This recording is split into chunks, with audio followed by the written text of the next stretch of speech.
On this Wednesday night, the woman accused of chucking a chair off a high-rise balcony turns herself into police. It's a case like any other case. There's a presumption of innocence. I know that they have a great, strong case with the video. That 19-year-old smiled as she left the courthouse, but let her lawyer do all the talking. Plus, said we could deplane, but again, there's all this information missing. We didn't know what our options were. After being stuck on the tarmac for 7 hours, this man says Air Canada left passengers in the dark. And Lynn's sanity arrives in Toronto. Jeremy Lin suits up for his first game as a Toronto Raptor.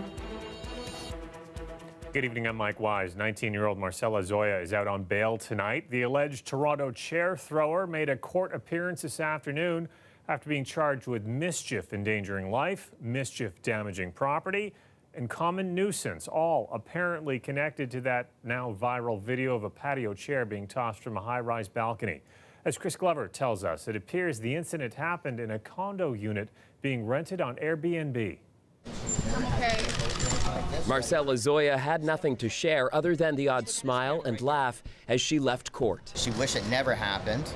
Of course, she would never wish anybody would be hurt. Prior to allegedly posing for this now infamous video hurling a chair off a high-rise balcony over an expressway, the 19-year-old Torontonian posed regularly for her 5,000 followers on social media and served bottle service at downtown clubs. It was grossly irresponsible behavior that could have caused serious injury and death, and that is just not something that can be tolerated. After days of public outrage, police tracked her down but allowed her to turn herself in. She's cooperative. Tyler Walton says she stayed in the same 45th floor Airbnb suite right after the chair tossing incident. I got a message at about 3:30 from my host saying that it wasn't going to be ready till 5:30 because the previous people who stayed there had actually left it a disaster. Right away, Walton noticed the chairs in the short-term rental listing were gone. I recognized the chairs as the ones on the sidewalk, and that's when I kind of clued in I noticed we didn't have any patio chairs on the balcony. Walton spent plenty of time on the balcony celebrating her birthday and her first time in an Airbnb. I think it just needs to be regulated a little bit more, like the fact that the host wasn't aware that she was missing patio furniture until maybe the next day. A similar Toronto chair toss video popped up in December. The group Fairbnb says regulations are desperately needed. There's nothing surprising there. Everyone knows about it. The city knows about it. We have rules in place. Airbnb hosts have appealed these rules. But back to this incident and the big question everyone has, why? Why did she do it though? Why? Just above your head. Can you explain that, Marcella? No, she has no comment on that. It's a case like any other case. There's a presumption of innocence. Her lawyer says she has no adult criminal record, but she'll be back in court next month. Airbnb says it has suspended a guest account that it believes could be associated with this incident. And the condo board here has sent a note to all of its residents telling them not to throw anything over the balcony as it could be dangerous and could lead to charges like this. Chris Glover, CBC News, Toronto. The traffic on the 401 in Milton is moving again tonight after a major pileup. Remarkably, no one was seriously hurt in this crash, which involved more than 20 cars and trucks, and you can see damage to some of the vehicles was extensive. Happened early this afternoon, shutting down traffic in the westbound lanes and leading to a 10-kilometer backup. And Toronto police have released the name of the man gunned down at a Scarborough apartment building yesterday. Investigators say 25-year-old Dean Howlett was found in the stairwell of the high-rise near Lawrence and Galloway. He died at the scene. Building residents say Howlett was an up-and-coming rapper who went by the name Streets. Police are hoping to speak to any witnesses or anyone with information on what led to the shooting. After days of talking about joining the Raptors, Jeremy Lin signed on the dotted line this afternoon and suited up with Toronto tonight. Before the game, Coach Nick Nurse said he was eager to finally see him in a Raptors jersey. Listen, he's a good player, right? So it's we want to get good players on the floor. So we could all see him here shortly, which is good. The 30-year-old Lin was waived by the Atlanta Hawks this week. He's needed immediately by Toronto. With a smile. Shot. He's outstanding in surgery on his thumb. We'll have highlights from tonight's game later in sports. If you have ever flown to Victoria, you know the flight is supposed to take about 5 hours or so, but we're hearing tonight from an Oakville man who says he spent 7 hours last night just stuck on the tarmac at Pearson. Farah Morali spoke with him today. This was a scene at Toronto's Pearson Airport yesterday. Heavy snow, poor visibility, and flights grounded. One of those planes was David Kitchen's. Everything just seemed to, no pun intended, everything just snowballed. It was just one thing after another. This flight tracker shows the path of that Air Canada flight going in circles before even taking off. It had to be de-iced at least once. There were delays. It idled so long it had to be refueled. Through it all, he says, no meals were served. Probably around 3 or 4 hours. Again, I was in business class. We got a bottle of water and a small bag of nuts. We didn't get food probably till 7 to 7 hours and 15 minutes. Just after we'd taken off, obviously, once we got to cruising altitude. So probably got food around 3 a.m. Eastern Standard Time. After 4 hours on board, Kitchen says they were told they could get off the plane, but says they weren't given any details about being allowed back on. He said we could deplane, but again, there's all this information missing. We didn't know what our options were. We didn't know if Air Canada would be booking us on flights the next day or if we'd be getting some kind of refund. So you boarded the plane around 8 o'clock. Yeah. What time did you actually depart? So we departed, I believe it was about 6 hours and 40 minutes later, so about 2:40 a.m. Passenger rights advocates say Air Canada quietly changed its rules last year to allow passengers to remain on the tarmac for longer. Air Canada abruptly changed its terms and conditions from 90 minutes to 4 hours. We believe it is unlawful, and as a result, we already in May last year launched a complaint against Air Canada.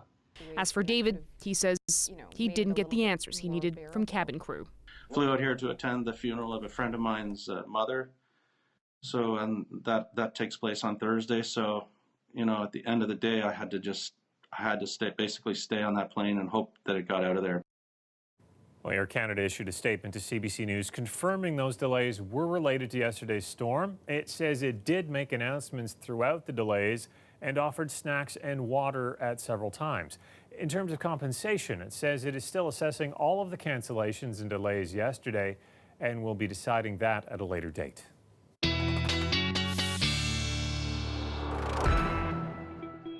Colette Kennedy's here with the first look at the weather forecast. We're just done with one batch of snow and we got another one coming in tomorrow. That's right, Mike. We've got another system that's coming in. I know everyone's tired of all of this, but what I can at least tell you is this one's kind of moisture starved. It wasn't like that Colorado low that's just been going through or we experienced over the last 24 hours. It was getting moisture from the Gulf and then coming in our direction. This next one's coming in from Western Canada and it's not going to have the moisture to play with, so lighter amounts. And speaking of what we're talking about with accumulations today, some of those snow squalls now this evening, seeing the winds backing off a little bit and seeing some improvement with some of the squalls off the lake as well, but there were many areas today with lots of problems with reduced visibility and still a few spots out there. But looking ahead through the overnight towards tomorrow morning, becoming partly cloudy through the overnight hours, we will have a wind chill. It's going to feel chilly tomorrow morning around -12, -13. It's into tomorrow afternoon. This next system arrives. And because the temperatures are going to be near the freezing mark, we're talking about some mixed precipitation, some wet snow to the north, and trying to make its way into the city in the later afternoon and maybe towards evening before we really start to see it coming in. But again, a centimeter or two, and then it's going to change over to rain showers for the lakeshore through the overnight into Friday morning, and then it will move on out. But Friday morning could still be affected in terms of the commute before we see this thing get out of here. Now, I'm going to show you another perspective on this particular storm a little later in the show, but for now, we'll show you the forecast for tonight. -6 overnight with some of those flurries ending, becoming partly cloudy, and later in the day getting into a bit of mixed precipitation, the high going up to 0 tomorrow, Mike. Okay, thanks, Colette. You're welcome. Well, Toronto has felt the brunt of the winter weather over the past few weeks, and that has put an even bigger strain on the city's shelter system. During last night's winter storm, one volunteer-run shelter reached the breaking point. Rafi Aaron volunteers at the Out of the Cold shelter at Beth Shalom Synagogue on Eglinton, just west of Bathurst. He tweeted it was unable to open last night because he said the building had no heat. He is calling for an emergency response from the city. Adrienne Chung is here with us tonight. So, Adrienne, you spoke to the shelter about the situation there. What did he have to tell you? Well, he said the main point here is that Toronto's shelter system runs, the problems rather, run much deeper than just this incident. According to city stats, the shelter system was at 94% capacity last night. But that is just the official shelters. There are many community groups that fund their own shelters to create more. And this volunteer says the line between helping people and a complete crisis is very thin every night. So people would come through this door, they would register here at this table. Beth Shalom Synagogue has been a host to the Out of the Cold program for over a decade. Up here is our sleeping and dining area. Each night, churches and synagogues take turns, opening their doors to provide overnight shelter. The program isn't part of the city's official shelter system, but is often needed when shelters are running at near capacity. And we would sleep 32 people in here. You saw what happened last night. There's no way that a volunteer-run shelter, it goes offline, and you're just really just so distraught that people will be sleeping outside in a storm. I mean, that just can't happen. Is the city failing on this? Well, they're failing on this, but they're also failing in a systemic way, in the way that they're sheltering people. And there needs right now to be 2,000 more shelter beds in the city. We have to stop warehousing people. The city has created 2,500 additional beds since 2016, but people working on the front line say that won't solve this problem for good. 14 years, right, that you've been involved? Correct. Has it gotten worse over time? They're worried they may not get a mat. They're worried they may not get a meal. They're worried, they may not get to see the support staff that are here. And it's like that throughout the system. Stressful for everyone involved there, Adrienne. They were able to get the heat back, but you were saying this story has caught the attention of the city. How is it responding tonight? Well, city staff did respond to those tweets calling for help. They were able to bring people in to other shelters. Some were moved to warming shelters. And City Councillor Josh Matlow got in touch with the volunteers. He says the city isn't doing enough here. Every level of government needs to address addiction and mental health support, transitional housing, and genuine affordable housing for those who need it. That investment hasn't been made. Those supports don't exist, and that's why we have a system right now that's hanging on a thread. And there's more demands on this system, and that says that we are failing. Now, both advocates and some city councillors are in agreement here. They say the city needs more affordable housing and mental health supports, and they're both calling on the city and the province to give more funding to make that a reality, Mike. Okay, thank you, Adrienne. Well, with little notice, these tenants' homes could be gone for a condo. No compensation and no guarantee they'll be able to move into a new building. After the break, why your rights as a renter depend on the type of apartment you're living in. We'll be right back.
Some Toronto high-rises may soon be getting inspected by city officials, and it could mean those buildings will have to make do without power for a short time.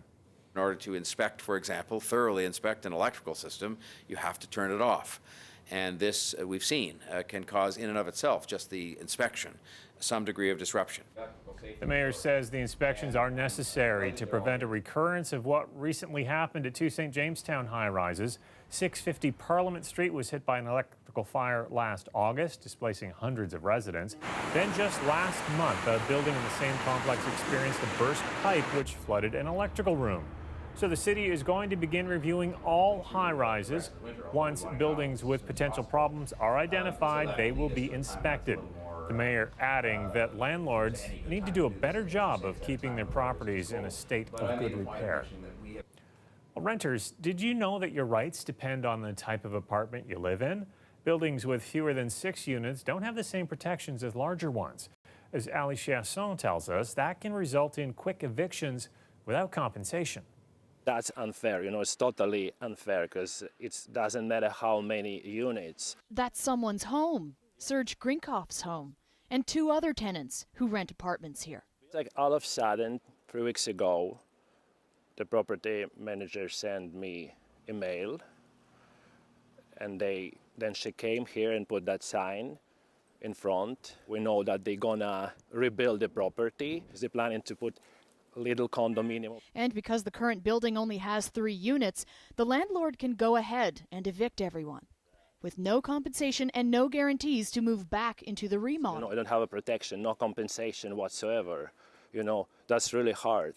And then overnight you're told you're out of here, and you don't know what to do now. There isn't enough affordable housing in the city. You are completely on your own.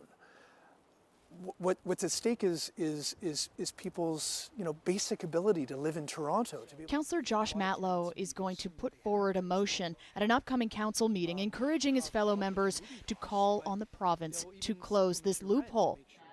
That could have Stephanie Churcher scrambling to look for another place within the year. You had plans to stay there maybe 5+ years? Yes, definitely. And then how soon after you moved in did you get that notice? 3 days. Regardless of how the Committee of Adjustment rules, Churcher says she'll be okay, but she worries about those with lower income, those with fixed income, like our growing elderly population, who, if they were in the same situation, where do they go? For the people who watch this story and they worry about where they live, I don't know, what should they do? They should be contacting their MPP and demanding that that protections that tenants have in multi-residential buildings are extended to tenants who live in smaller buildings. It doesn't matter how many units, everyone should be treated equally. A tenant is a tenant. Yeah, a tenant is a tenant. Ali Chiasson, CBC News, Toronto. Lynn's sanity is upon us. Jeremy Lin suits up with the Raptors just hours after signing with the team. We'll have highlights when we come back.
The weather update is brought to you by Train Extreme Conditions Testing.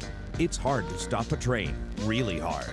Train, the most reliable heating and cooling brand.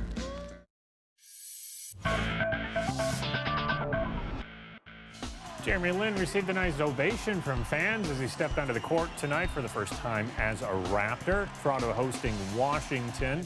Lin records his first point as a Raptor with a drive to the hoop as he lays it in here. Nice third quarter. Lin in transition. Nice bounce pass to OG Anunoby. He goes in for the slam. Anunoby would finish with a season-high 22 points. But it is Pascal Siakam with a great game. Final quarter working one-on-one, slick spin move, then he drops in the shot. Less than 3 minutes to go, Wizards turn the ball over. Siakam runs up the middle and throws it down with two hands. He'd finish with a career-high 44 points as Toronto wins 129-120.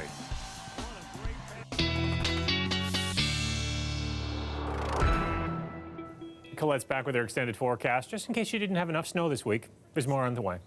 Yeah, so that's what we're looking at, Mike. Another system that's going to be moving through, affecting us tomorrow late in the day into Friday morning. This one does not have as much moisture to play with, as I was saying earlier in the show. And so we're not going to see the kind of accumulations or worry about that as much. It's going to be more of a mix, changing over to rain showers. I do just want to show you a slightly different perspective here. So improvement through the overnight hours from some of those squalls we've been seeing as the winds back off, becoming partly cloudy. And then as we go through the day tomorrow, you notice how this model just kind of brushes through some of this snow. And when I say model, it's just another version we're looking at of a forecast here. So it wants to bring in some light snow and then to give us a break and then bring in some more precipitation. I do think we'll likely see something a little earlier in the afternoon tomorrow and then into the evening, gets into a mix. And as the temperature rises overnight into Friday, it turns into rain showers, especially south of the 401, and then it'll be pushing out, but possibly still affecting Friday morning's commute.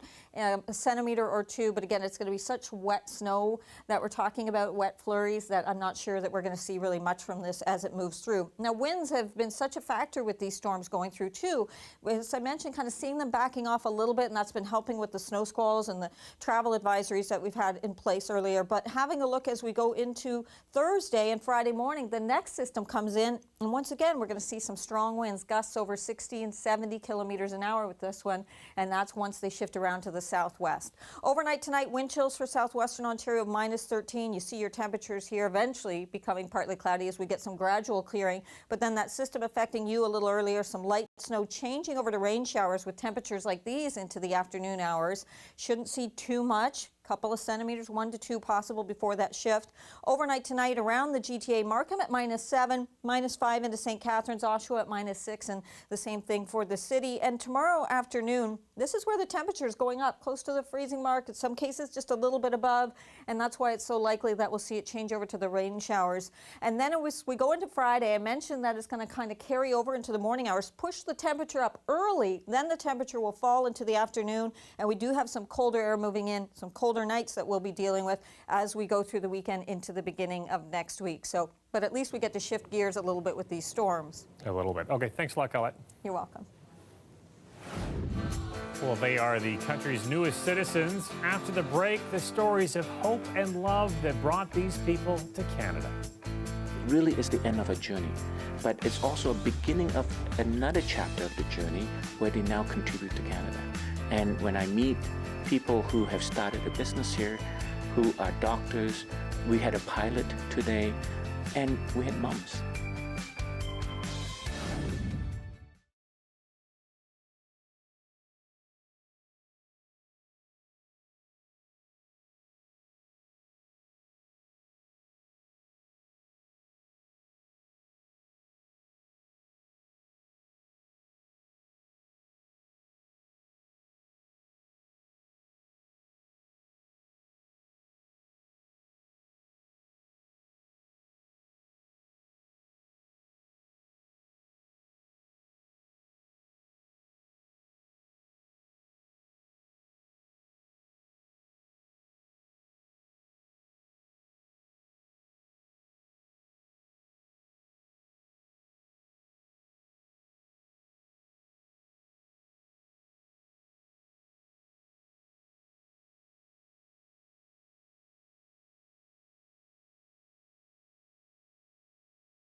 It is the city of Paris like you've never seen it before. A new exhibit at the Art Gallery of Ontario explores the iconic city in the 1870s, blooming in the age of industry. It's a look at the factories and the workers and the steam-powered trains, all through the eyes of impressionists like Monet and Van Gogh. Art lovers will see over 120 works as well as films from the period. The exhibit officially opens on Saturday.